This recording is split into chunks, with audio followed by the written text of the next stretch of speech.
I want, like, if you don't know, like, I mean, you mentioned about the suicidal thoughts many a times. Like, besides having the thoughts, like, have you ever really were in that crisis mode, or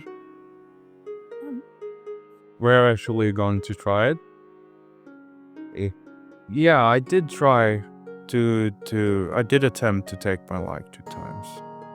this was when? The first time was in 2016, I believe. Yeah, 2016.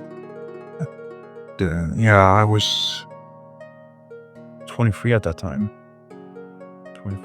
And the last time was, I believe, 3 years later. But then you ask somebody for help or somebody intervene. The first time I was forced in taking help because at that time people knew I did try it. I was at the mental, what's the word?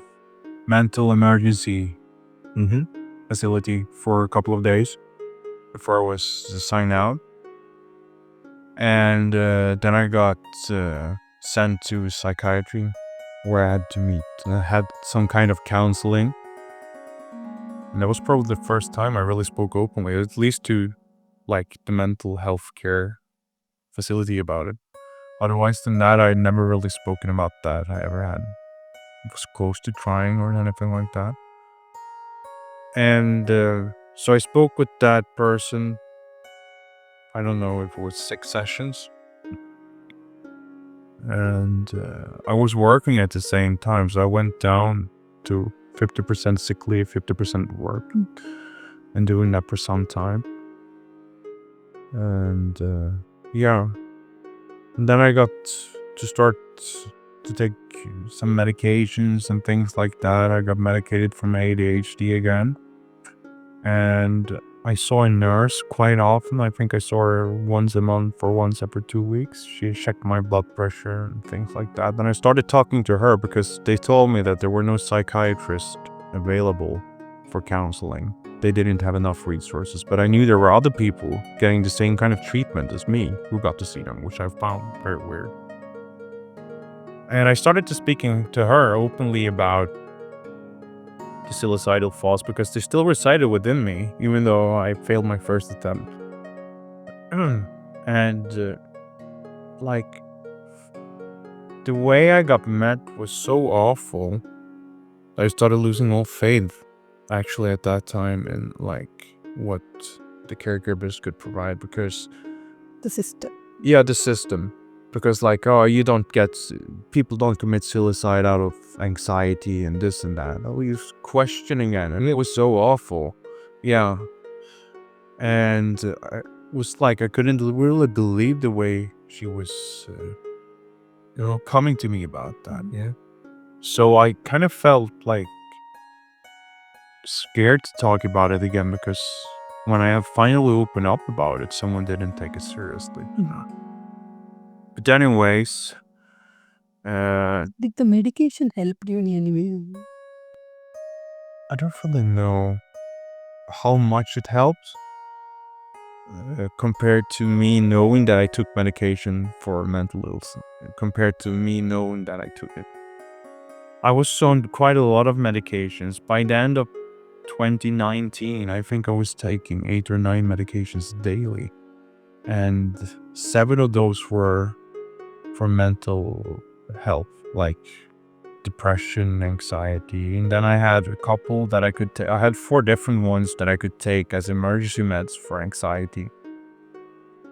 And then I was medicating for ADHD as well. So I was basically consuming a whole pharmacy every morning.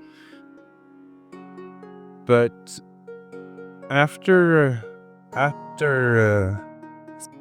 So I also heard very recently there was an Insta post about the American Psychiatric Association. They had a conference in which they are actually interviewing a number of very famous and well-renowned psychiatrists. Like, have they ever treated any patient in their life? Like, everybody is so honest and genuine. They said that hardly one patient they have treated. Yeah. So basically, it is like, I don't know, making one very kind of in a very kind of Darwin state, keeping, or it worsens the symptoms, on the other hand. Well, about that, actually, from my own experiences, that those prescribing the medications aren't necessarily always interested in treating the root causes. Oh, They more interested in trying to dampen them down. Putting off the symptoms. Yes. And I told them very specifically, many times, I'm not interested in treating the causes. I'm interested in getting into what the cause is.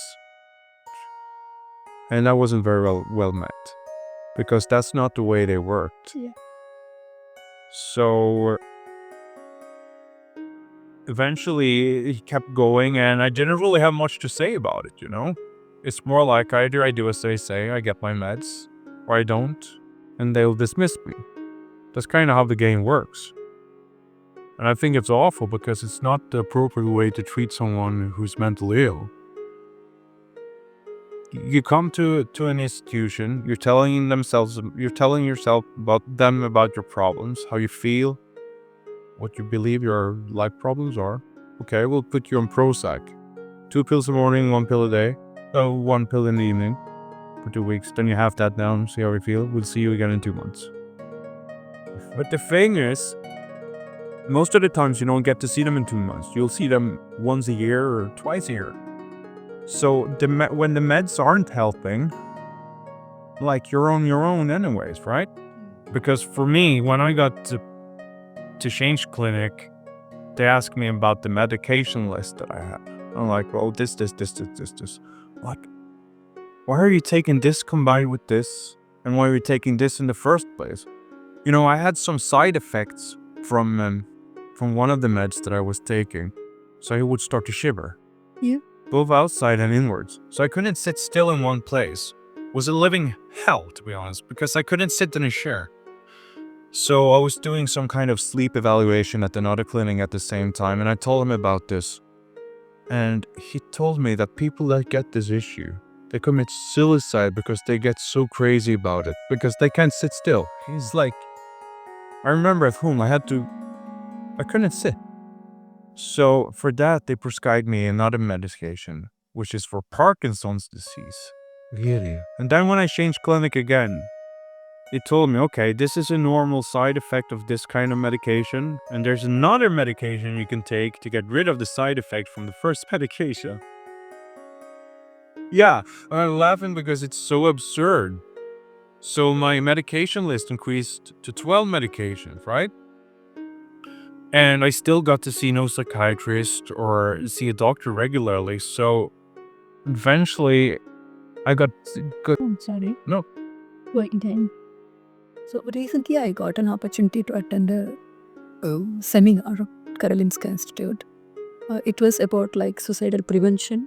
They have an Bartending department there in Karolinska, and they regularly deliver seminars. And that's because like especially our channel also, like we focus on mental health, because that is something that is the context for our channel. And it's not only about the channel, like I have been deeply like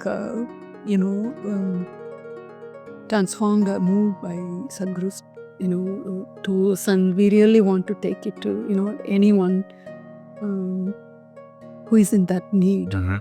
So in that I would like to become aware of that, what is the situation, how it is being handled in Sweden, and so I have been attending those seminars. So in one of that, actually, so this particular seminar was talking about people who had been in such a crisis more, like once they are out from the clinic or from the psychotherapy ward, when they are discharged, that these thoughts might come, this kind of may come back. So how to handle that kind of crisis mode if it comes again? So they have a kind of like checklist, like what do they can look at it, like if they get into such kind of thoughts. So how to ask for help, So many things they have talked about it. So when you were out actually, like after the test attempt, and you have been saying, Usually there are some different measurements and tools that you're provided, hopefully. Not all places follow this, but you'll get like a crisis list. Like you write up like a crisis plan. What do I do? Do I need certain items? Are there certain people that I can call? Whatnot. And then there's something called like the mobile emergency team. I don't know if this still exists. I know there are certain instances, similar instances around the nation. But at the time they were on like on-call service. So you could call someone up and you just talk to some person you didn't know. I used that myself a few times. I was very reluctant to using it because it's like, it's my business. I don't want to talk to anyone else about it. But it got so overwhelming at a point. you need help. Yeah, you just need to let the steam out. Just that last moment, if one can just show the other side of the life. Actually, one instance that I used myself, there's something called kvinnojouren, like the women's shore on-call service. There's something similar in Sweden, but it's extremely small in compare like organization-wise, but it's for men. Women can also call there. But I called them quite a lot during that summer before I did in engineering, actually, and it was extremely helpful just to talk to someone who's not in the system, but more like they're talking to you as a fellow human being, rather than telling you this thought is irrational, or did you take your anxiety meds or whatever. So actually just talking to someone that's not biased is something that's helped me out quite a lot, and especially with someone that I don't know.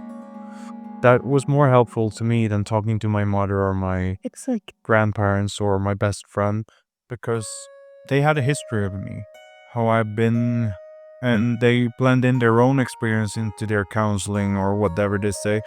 But if you call these services, chances are that you'll have someone to talk to that's willing to just listen without talking. Because I remember that was something that I told my grandparents a couple of times, like, could you just be quiet and listen to me? And they would say, well, we have to say something back if you're talking. But you're not getting. Yeah, okay. So I would say that's a great resource to have, because that could literally like be the point where you don't step over to the next step and actually trying to commit suicide again if you have tried before, because a lot of people who fail, they keep trying. And especially the suicidal rate in Sweden is higher amongst men. So that's why I think, like I mentioned, mansjouren is a great resource, because there are men that we're talking to that can. And I know, like, if you go like how the society has been and is, it's becoming less strained that way now, hopefully, since the last years. It seems like that way, but for men it could be more comfortable talking to other men, because it's been like that for a long time now. As a man, you're supposed to suppress everything and not cry. And Male loneliness is a really very much of an issue. Yeah, all across the globe. And we need to address it. Yes. Even though more women are affected, but more extremes like are faced by more men. Yeah. Almost a double. That's what the statistics says. Yeah.